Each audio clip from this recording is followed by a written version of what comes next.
আসসালামু আলাইকুম গাইস, কেমন আছেন সবাই? Welcome to my page sellers mind. Sellers mind পেজের নতুন একটি ভিডিওয়ে আপনাদেরকে স্বাগতম। আমি আছি শেখ তাজ মাহমুদ। আজকে আমি রওনা হয়েছি সাতক্ষীরা জেলার আশাশুনির উদ্দেশ্যে। আশাশুনির মানিকখালী সেতু বা বৃষ্টি দেখার উদ্দেশ্যে। তো যাই হোক, আমার থানা কালীগঞ্জ, এটা সাতক্ষীরা জেলার কালীগঞ্জ একটি থানা এবং তার পার্শ্ববর্তী থানা আশাশুনি থানা। তো আমার পাশের থানাতেই সেই আশাশুনির মানিকখালী সেতু বা ব্রিজটি অবস্থিত, যেটি দেখার উদ্দেশ্যে বের হয়েছি বা যাত্রা শুরু করেছি। আমার দুই পাশ দিয়ে দেখতে পাচ্ছেন বিস্তীর্ণ গ্রাম্য প্রকৃতি এবং চিংড়ির ঘের, যেটি সাতক্ষীরা জেলা এবং বাগেরহাট জেলাতে অনেক বেশি দেখতে পাওয়া যায়।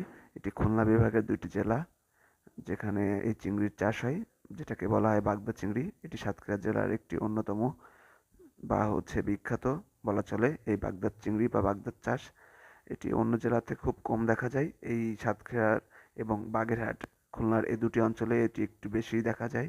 তো এটির একটি সমস্যা হচ্ছে যে পানি লবণাক্ত বা লবণ পানিতে এই বাগদার চাষটি করা হয়।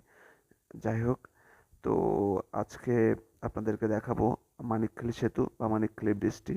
সেটি এর পরবর্তীতে ভিডিওতে ইনশাল্লাহ দেখানো হবে ব্রিজের উপর থেকে।